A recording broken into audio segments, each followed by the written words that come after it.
Bien, nous accueillons maintenant Adrien Baudillot, agrégé de lettres modernes, doctorant à l'université Sorbonne Nouvelle, au sein du laboratoire Talim, et ATER à l'université de Strasbourg. Il prépare sous la direction de Sarga Moussa une thèse en littérature française et francophone intitulée La fabrique du Sahara, représentation et usage d'une bibliothèque saharienne, entre guillemets, en français, d'Eugène Doma à Théodore Monod, 1845-1937. Il a co-dirigé un numéro de la revue Viatica, consacré aux représentations des femmes du désert.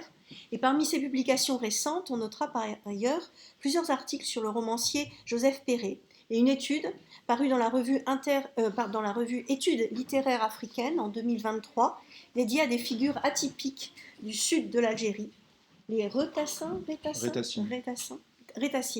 ouvriers apnéistes spécialisés dans le désensablement des puits. Je bute. Merci à vous. Merci à vous, merci à Sarga Moussa de m'avoir proposé de participer à ce très beau colloque. Je suis absolument ravi d'être parmi vous. Alors, je vais vous parler d'une autre figure un petit peu invisibilisée, un explorateur qui s'appelle Ismaël Bouderba. Mais pour introduire mon propos, j'aimerais d'abord revenir brièvement au contexte des années 1830 à 1850 en Algérie, en rappelant qu'après avoir conquis Alger en 1830, la France entame dans la décennie suivante une série d'expéditions dans le sud et commence à occuper certaines positions clés. C'est d'abord l'oasis de Biskra en 1844, sous l'impulsion du duc d'Aumale, puis de nombreuses autres localités, à commencer par l'Arouat en 1852, violemment conquise dans le sang comme on le sait, ce que décrira notamment Eugène Fromentin dans son célèbre Été dans le Sahara. Dans l'intervalle, d'autres expéditions sont montées, mais la tâche manifestement n'est pas facile. La méconnaissance de la géographie saharienne et les aléas des rencontres avec les populations locales, souvent hostiles à la France, entravent quelque peu les explorations. Depuis le sud et les rives du Sénégal, les tentatives ne sont pas plus aisées, et l'on se souvient encore du voyage de René Caillé, contraint de s'inventer une identité de voyageur musulman pour parvenir à Tombouctou.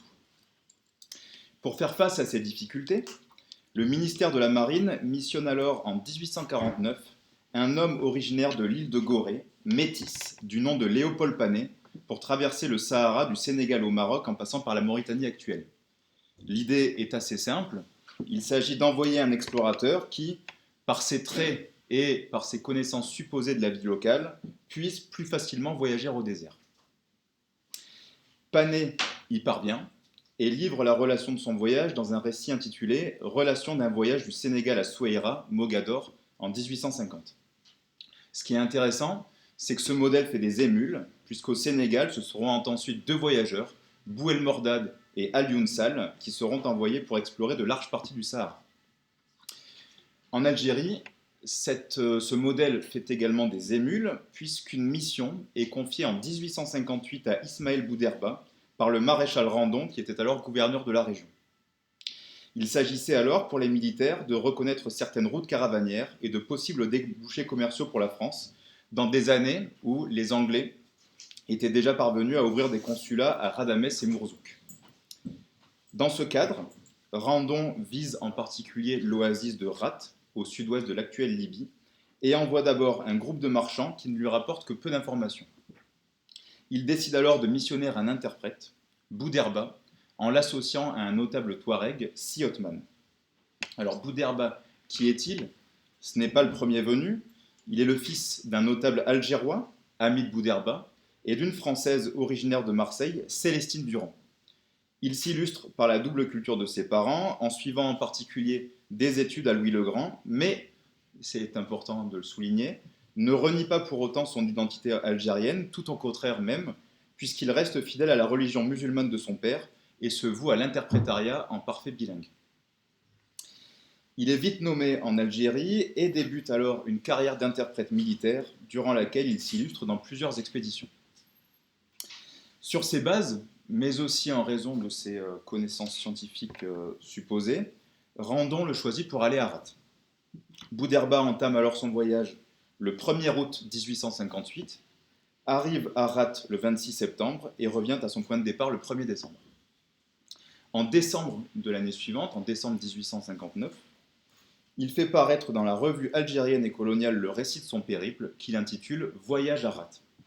Dans ce texte, il revient de manière chronologique sur son parcours et récolte des renseignements ethnographiques, botaniques, météorologiques ou encore géographiques sur les régions rencontrées. Alors pourtant, ce qui va m'intéresser aujourd'hui et ce que je vais essayer de vous montrer, c'est que le voyageur est peut-être moins intéressé par le voyage et ses résultats que par la manière de se positionner et de se faire accepter dans le giron colonial. Cette hypothèse, elle possède un corollaire. En tentant de légitimer son point de vue, et on verra comment, Boudherba renvoie l'image d'une société coloniale qui ne sait pas gérer les cas de métissage et produit un discours sur le désert et les Touaregs qui aura des conséquences concrètes dans les décennies suivantes. Et je passe à ma première partie que j'ai intitulée Aventure et légitimation de soi. Alors ce que l'on peut d'abord dire, c'est que le rapport que fait Boudherba de son voyage est pour le moins factuel. La plupart du temps, il note les éléments qu'il voit, consignant scrupuleusement les faits qui lui semblent intéressants, comme on peut le remarquer dans cette première citation que je vais vous lire. Je le cite, « Notre caravane, quittant alors le lit de la rivière, suivit un plateau, et, après 2 heures et demie de marche, laissa sur sa droite le mamelon Tilonine, qui depuis 2 jours nous servait de point de direction. En face de nous se dressait le Ksar El Djemoun. À 12h30, nous trouvâmes sur la rive gauche de Messika, Petite Oued, une faible source qui coule à la surface du sol. On la nomme Ienarem. La température de l'eau est de 26 degrés, celle de l'air de 34 degrés. Cette eau laisse dans la bouche un goût très prononcé de sulfate de fer. Des cuirs que j'ai trempés dans la vase de la source ont pris en 10 minutes une teinte noire qu'ils conservaient encore à mon retour du Mzab. J'eus également l'occasion de voir en cet endroit un rat à grosse tête, ressemblant assez à celle d'un petit lièvre. Les Touaregs le nomment Lakundar, il est très commun dans le pays et vit dans les rochers. Les Arabes le nomment Gundi, on le trouve à Guerrara ou à Ksar El Ayran et à Messad. Fin de citation. Alors ce que l'on peut dire, après avoir lu cette citation, c'est que Boudherba manifestement est consciencieux. Il note tout, mais souffre d'une absence de méthode qui illustre à mon avis très bien ce passage. Presque sans transition, il y expose en effet le commentaire d'une source, puis la description d'un rat à grosse tête, en passant par des détails sur les cuirs trempés dans l'eau. Ce passage, il me semble très symptomatique de l'ensemble. En effet, dans la plupart des cas, le voyageur passe en effet rapidement et sans transition d'un sujet à un autre, d'exposer sur la faune, la flore ou le commerce, à des commentaires ethnographiques sur les Touaregs rencontrés. En somme, tout ce qui passe devant son regard semble bon aux commentaires, comme pour montrer en quelque sorte à ses supérieurs que la tâche a été bien réalisée. Cette attitude, que l'on pourrait qualifier d'explorateur modèle, s'inscrit, à mon avis, sans doute dans un projet plus vaste, celui de montrer au monde colonial le meilleur visage de lui-même. Et pour ce faire, Boudherba va alors diversifier ses stratégies, et je vais vous présenter ces différentes stratégies les unes après les autres. D'abord, Boudherba n'hésite pas à rendre compte de la dangerosité de son voyage. Il rappelle en particulier les difficultés du climat désertique, en mettant par exemple en scène une rencontre traumatisante, celle avec un cadavre d'un homme mort de soif. Je vous lis la citation. « Le malheureux était mort de soif, sa main pressait encore sur sa bouche une petite peau de bouc percée sur le côté. Mon imagination fut tellement frappée de ce spectacle qu'au lieu d'un cadavre inerte, je me figurais avoir à mes pieds un nègre, les yeux injectés de sang, se tordant au milieu des souffrances les plus atroces, et pressant avec une agitation fiévreuse sa peau de bouc sur ses lèvres déjà blanchies, dans l'espoir de humer un dernier reste de fraîcheur. » Alors, cette description qu'on pourrait qualifier d'hallucinée, aux accents oniriques, tend, me semble-t-il, à souligner la dangerosité du désert. On lit ici les embûches du voyage, le défunt renvoyant au voyageur ce qui pourrait lui advenir en cas d'égarement. Un autre passage éclaire également cette dimension. Cette fois-ci, le voyageur a affaire à une femme touareg. Je le cite. « Comme je regagnais ma tente, et au moment où je m'y attendais le moins, je fus abordé par une vieille femme, sortie de derrière un tamari, qui me demanda du tabac. Je ne lui en eus pas plutôt donné que, retirant de dessous son haïk une grosse pipe en bois, elle se mit à la bourrer, et l'eut promptement allumée en battant le briquet à l'aide d'une matière cotonneuse semblable à celle que produit le chi en guise d'amadou. La manière inopinée dont j'avais été abordé par cette femme, dans un pays pour moi inhabité, son affreux visage et son sans-façon, me firent un moment croire que j'étais le jouet d'un rêve. » Alors, Même logique que précédemment, exactement. Pour mettre en exergue les dangers du désert, l'explorateur passe par une description qui accentue l'étrangeté des situations. La femme rencontrée, apparue par surprise derrière un arbuste, tranche en effet dans ses représentations. Elle contrevient à la fois à l'idée d'un désert vide, ainsi qu'au code de la féminité attendu par le voyageur. Comme dans le précédent extrait, le passage se colore également d'une dimension onirique, sinon cauchemardesque, qui renforce la sensation de danger. Bref, si l'on synthétise l'ensemble, tout concourt à souligner la difficulté d'un tel voyage, ni le climat, ni le personnel du désert n'incitent à continuer. Ensuite, en parlant de personnel, il est tout à fait remarquable que le récit soit rythmé par une mécanique de la rumeur. Continuellement, le voyage de Boudherba est en effet suspendu au climat politique de la région, qui est en particulier matérialisé par toute une série de voix qui traversent le texte. Par exemple, peu de temps avant d'arriver à destination, un informateur vient les avertir que la situation dans la ville, donc à Rat, s'est incontestablement dégradée. Le chef de la ville, un dénommé Mohamed Ben Attita, a décidé de quitter le pouvoir et un triple assassinat y a été commis. Ce qui pousse un autre notable important, Ikenuken, à se mettre en chasse des assassins. Pour conclure son récit, l'informateur livre alors à la petite troupe l'avertissement suivant, je cite, « Tenez vos armes prêtes et ne vous fiez à personne, car tout le monde là-bas vous veut du mal. » Alors, entre une forte instabilité politique et une défiance généralisée, rien de bon n'attend a priori Boudherba au bout de son voyage. Pourtant, et c'est ça qui m'intéresse, celui-ci finit toujours par repartir, puisque une page après, viennent en effet assez vite de nombreux informateurs qui finalement les rassurent sur la situation dans la ville. Je cite, « Ils nous apprirent que la tranquillité était rétablie à Rat, que Mohamed Ben Attita avait repris le pouvoir et enfin que Ikenuken était rentré sans avoir pu atteindre les assassins. Ils ajoutèrent que les habitants de Rat avaient juré de ne pas nous laisser entrer dans la ville, mais que néanmoins, Attita et Ikenuken nous faisaient dire de passer outre et de venir. » Alors ce qui est intéressant, c'est qu'à de très nombreuses reprises dans la relation, Boudherba use précisément de cet artifice narratif. Dans un premier temps, son voyage semble impossible, voué au désastre en quelque sorte, puis toujours il redémarre, donnant à lire un incessant combat contre le contexte défavorable aux Français dans le sud saharien. Mais évidemment, on peut s'interroger sur la récurrence d'un tel artifice dans l'économie du texte. S'agit-il d'authentiques rumeurs ou d'une manière d'affirmer sa prouesse ? Difficile évidemment de formuler une réponse unique. Ce que l'on peut observer, et ce que j'observe en tout cas, c'est que le récit se construit bien souvent sur cette mécanique, ce qui nous indique tout de même en filigrane, me semble-t-il, le désir de souligner la dimension périlleuse de son voyage. Par ailleurs, et c'est la deuxième stratégie, la mise en avant du voyageur ne passe pas seulement par la mise en exergue de son aventure viatique, elle passe aussi par la légitimation de sa double culture. Lorsque l'on s'intéresse aux marques d'énonciation, par exemple, il est assez notable que Boudherba semble sans cesse osciller entre la France et l'Algérie, car subtilement, celui-ci ménage sa double identité dans certains marqueurs, comme les déterminants possessifs. Et je vous en livre deux exemples. Les deux premières phrases d'abord en haut de la diapositive. Ikenuken verrait avec grand plaisir nos relations s'établir avec le centre de l'Afrique. Puis, deuxième citation, je leur expliquais que nos négociants, avant d'engager leurs capitaux sur cette route, voulaient connaître le degré de sécurité et d'importance commerciale que pourrait présenter le pays. Alors dans ce premier cas, vous me direz si je me trompe, le nos de première personne renvoie, me semble-t-il, aux Français et aux relations économiques qui pourraient émerger entre les marchands français et les Touaregs à l'avenir. Mais ce même nos de première personne peut aussi plus nettement renvoyer à l'arabité du voyageur, à son identité algérienne, comme lorsqu'il commande par exemple les parures des femmes touaregs en écrivant, et c'est la citation du bas, « Leurs bijoux ressemblent assez à ceux de nos femmes arabes ».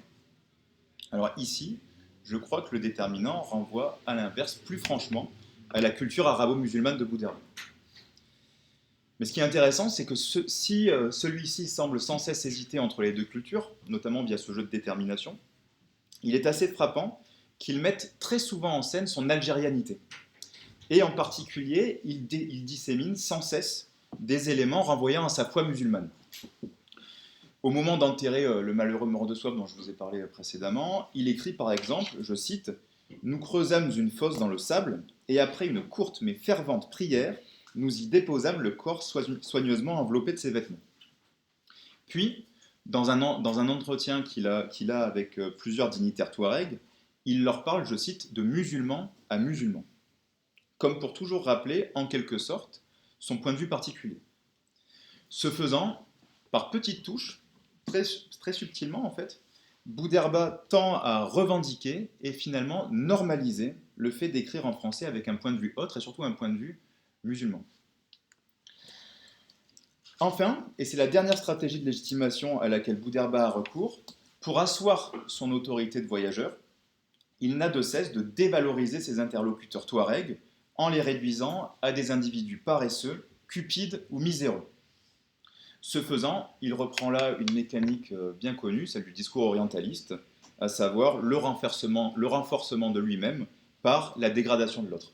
Je vous en donne deux exemples. Première citation, c'est la suivante. « Du reste, ainsi que j'ai pu le remarquer dans ce voyage, l'orgueil, la paresse et la cupidité forment la base du caractère des Touaregs.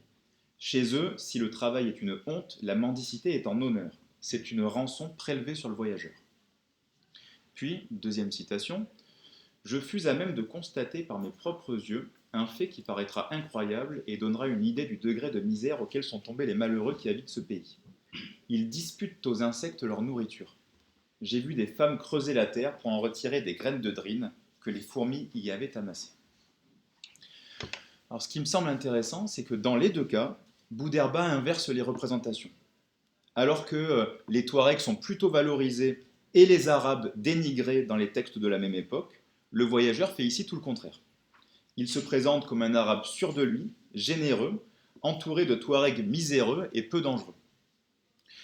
Même l'islam des Touaregs est remis en cause, puisque Boudherba critique notamment, je le cite, « le fanatisme stupide des habitants de la ville, asseyant par contraste son statut de musulman éclairé. » Même schéma au sujet des représentations de genre. Je le cite, c'est la citation suivante, celle du bas. « Leurs bijoux ressemblent assez à ceux de nos femmes arabes, ça je l'ai déjà dit. Contrairement à l'usage de ces dernières, jamais elles ne se voilent, tandis qu'un homme se croirait déshonoré s'il venait à perdre son voile devant les femmes. » Alors, dernier renversement, et pas des moindres, celui portant sur la féminité supposée des hommes touaregs qui portent le voile à la place des femmes, un stéréotype, on le sait, qui est la plupart du temps associé aux Arabes dans la tradition orientaliste et que Boudherba retourne ici. Donc, si je dois synthétiser cette première partie, que ce soit par la mise en scène de la difficulté de son voyage ou par la mise en avant d'une double culture qui passe souvent par la description négative des Touaregs, Boudherba construit incontestablement dans le récit des marques de légitimation de lui-même. Alors, il me reste maintenant à voir, et ce sera l'objet de ma deuxième partie, quels sont les effets de ces stratégies après le voyage. En d'autres termes, quel est le devenir de l'explorateur et de son texte, et que nous dit ce devenir de la société coloniale contemporaine. Bref, je vais essayer de sonder les conséquences et les réceptions de ce voyage dans une partie que j'ai intitulée « Réception ». Alors, d'abord, concrètement, Boudherba gagne ses lettres de noblesse coloniale. Il est naturalisé et obtient la Légion d'honneur, ce qui lui permet de poursuivre dans de bonnes conditions sa carrière d'interprète. Il est notamment membre de la mission du commandant Mircher et du capitaine Polignac à Rhadamès en 1862, puis supervise carrément une autre exploration, celle de Norbert d'Ournaud du Perret en 1874. Ça et là, on retrouve des traces de son voyage d'exploration dans d'autres ouvrages, comme dans celui de Félix Ribourt, intitulé « Le gouvernement de l'Algérie de 1852 à 1858 », Félix Ribourt qui nous loue, je cite, c'est la citation qui apparaît à l'écran, « cet homme de savoir et d'intelligence, élevé en France et resté musulman ». Mais en même temps, je crois qu'il est bien difficile d'affirmer que son exploit soit complètement célébré. À la même époque, les voyages d'exploration de ses homologues non métis, Heinrich Barth côté allemand, puis Henri Duverrier côté français, ont par exemple un bien plus grand retentissement. Preuve de cette absence de célébration, et je crois que c'est assez symptomatique, la très faible présence de Boudherba dans la presse, et l'absence, à ma connaissance, d'une quelconque représentation de notre homme ou d'une quelconque photographie de notre homme. D'ailleurs, rares sont ceux, ensuite, qui se rappellent des exploits d'Ismaël.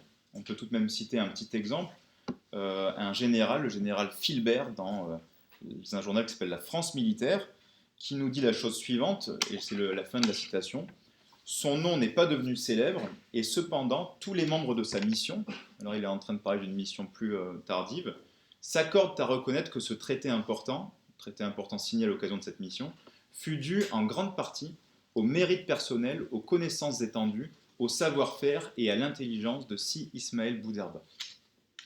Et donc il vient concrétiser ce qu'il disait un tout petit peu auparavant, à savoir que Bouderba était un homme qui se caractérisait, je cite, par sa droiture, c'est en haut de la citation, sa probité, sa loyauté et l'affection et l'estime de tous ceux qui l'ont connu.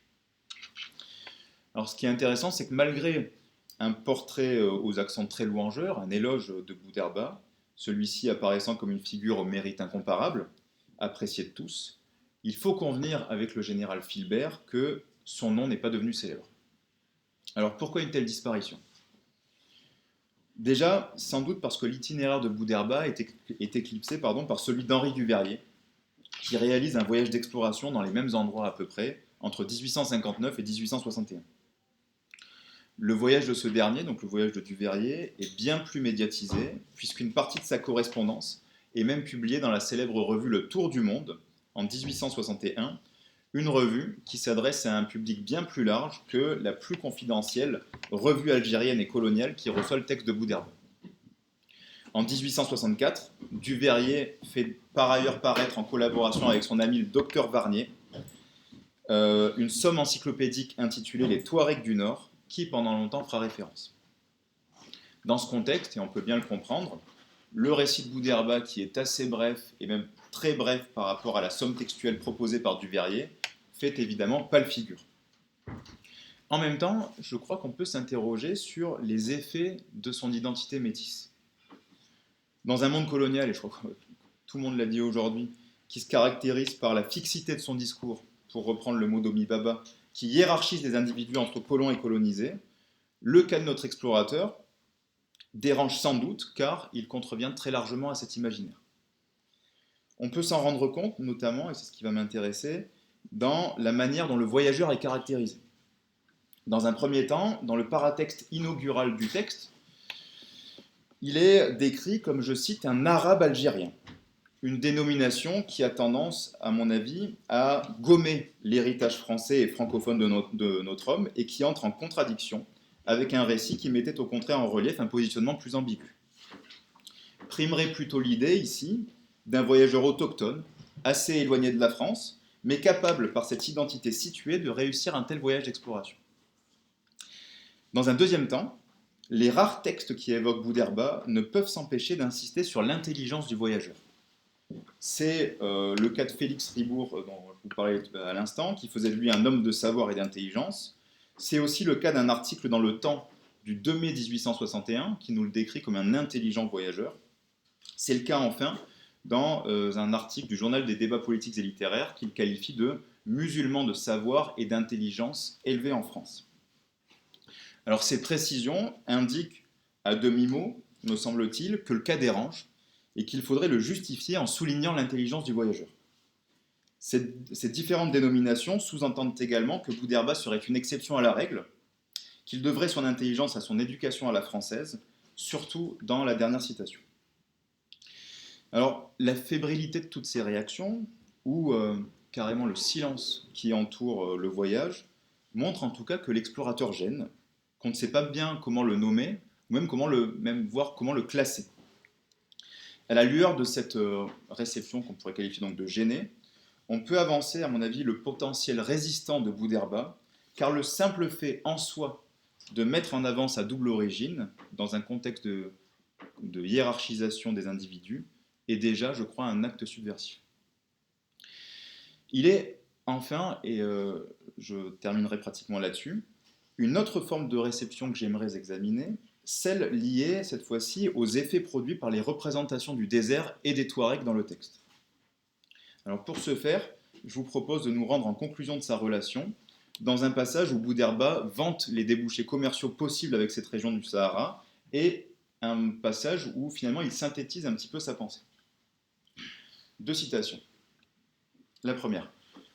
Le grand désert, malgré sa monotonie et son aridité, est loin d'être aussi terrible qu'on le pense. Presque partout, il suffit de creuser à une petite profondeur pour trouver de l'eau.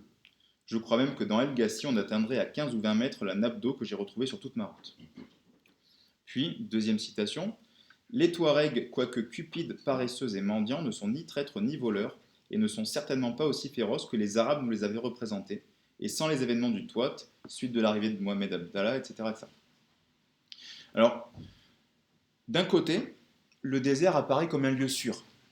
Et dans cette conclusion, Bouderba semble d'ailleurs comme se contredire, lui qui nous avait mis en avant précédemment la dimension aventureuse de son voyage, en multipliant les indices des difficultés vécues ou rencontrées. Il va même jusqu'à dire que l'on peut trouver de l'eau partout, alors qu'il avait pourtant croisé un individu mort de soif sur son chemin. D'un autre côté, Bouderba réserve aux Touaregs une représentation singulière qui fait d'eux un peuple passif, sinon aux abois. Loin de la férocité qu'une partie de la littérature leur réserve de manière générale, le voyageur met en relief à l'inverse des figures miséreuses aux antipodes de toute velléité de révolte. Dans son récit, ce qui est intéressant, c'est que cette passivité conduit même parfois à la possibilité d'une amitié avec eux. Et je le cite à nouveau, après sa rencontre avec certains notables, il écrit par exemple, je cite, « Nous nous quittâmes fort bons amis, et le soir même je reçus plusieurs diffins. » Puis, en quittant son guide, Si Othman, il écrit « Je n'ai eu qu'à me louer des services qu'il m'a rendus pendant tout mon voyage, soit par sa connaissance, soit par son énergie. » Alors les deux représentations, celle du désert et celle des Touaregs, conduisent finalement à la même idée. Le Sahara serait un territoire très facile d'accès et ses habitants seraient plus pacifiques qu'annoncé. Quelques années plus tard, un autre explorateur dont je vous ai déjà parlé, Duveyrier, entérine cette image en dépeignant un désert positif et des Touaregs amicaux. Il reprend ainsi en partie l'imaginaire de Bouderba, dont il est un lecteur attentif et qu'il cite à plusieurs reprises dans ses Touaregs du Nord. Dans un registre bien différent, mais aux conséquences similaires, Duveyrier va alors construire ce que Paul Pandolfi appelle une relation triangulaire, une relation à trois termes, français, arabe et touareg, qui consiste à valoriser les Touaregs en les rapprochant des Français, tout en dévalorisant les Arabes. Je vous en donne deux exemples, les suivants. Quand quelqu'un meurt, on ne pleure pas chez les Touaregs, on ne vient pas comme chez les Arabes faire des visites de condoléances et des singeries. Puis, deuxième citation, quand, en deçà de la région des dunes de l'Ergue, on voit la femme arabe telle que l'islamisme l'a faite, et au-delà de cette simple barrière de sable, la femme touareg telle qu'elle a voulu rester, on reconnaît dans cette dernière la femme du christianisme. Alors, qu'est-ce qu'on peut dire de ça ? Je dirais que la représentation misérabiliste de Touareg passifs avec qui des liens sont possibles chez Bouderba est donc relayée par une vision exaltée des Touaregs proches par leurs traits et leur structure sociale des Occidentaux chez Duveyrier. Ces deux représentations, bien différentes, construisent pourtant la même idée, celle d'un partenariat possible avec les Touaregs, d'une alliance qui servirait les intérêts de la conquête. Or, et c'est là que c'est un peu le point d'orgue, je crois que la construction de cet imaginaire a des conséquences concrètes. C'est là le lit qui précipite en particulier l'échec de la fameuse mission Flatters en 1881. Alors pour rappel, pour ceux qui ne connaîtraient pas cette mission Flatters, qui est un militaire, est envoyé avec ses hommes dans le sud du Sahara pour reconnaître un tracé pour le futur transsaharien, le projet de train un peu fou de traversée du désert pour relier en fait les deux empires. Et ce qui est très intéressant, c'est que Flatters et ses hommes, qui sont convaincus de l'absence de danger, car ils sont pétris de l'imaginaire formé par Bouderba et Duveyrier, se font finalement décimer par les Touaregs. Et donc, après coup, on en voudra beaucoup à Duveyrier d'avoir construit l'idée d'une amitié franco-touareg qui aurait précipité le désastre, mais on oublie un peu rapidement Bouderba, qui, dans l'ombre de son successeur, avait lui aussi participé à élaborer cet imaginaire. Alors j'en arrive à ma conclusion. Boudherba, on l'aura compris, n'est pas un anticolonialiste avant la lettre. Et on pourrait même dire, à la suite d'un certain nombre de critiques, et en particulier Guy Sitomi-Duhan, Paul Bleton et Désiré Niella, qui commentaient le parcours de Léopold Panet que je vous citais en introduction, qu'il est un espion à la solde des Français. Effectivement, difficile de dire autre chose. L'explorateur a servi les intérêts de la France en lui communiquant des informations de première main sur la situation socio-économique dans la région de Ratte. Il a contribué également à tisser certains liens qui seront ensuite exploités. C'est le cas de Duveyrier, qui sollicite à son tour Sy Othman pour son voyage par exemple. En même temps, son désir de bien faire, son tiraillement identitaire et sa volonté de légitimer sa voix, ainsi que de mettre en scène son aventure, matérialisent en filigrane toutes les limites et les contradictions du système colonial qui classe et hiérarchise les individus. La force résistante de Boudherba réside sans doute alors dans la propension de son récit à mettre au jour ces contradictions, en imposant un point de vue métis et musulman en français. Pour ce faire, l'explorateur reprend malheureusement les armes de ses pères colons, à savoir la dénégation des Orientaux. Mais cette rhétorique a une conséquence directe, construire une image faussée du désert et de ses habitants, qui concourra à une série de résultats désastreux, la mission Flatteur sans tête. Je vous remercie. Merci beaucoup.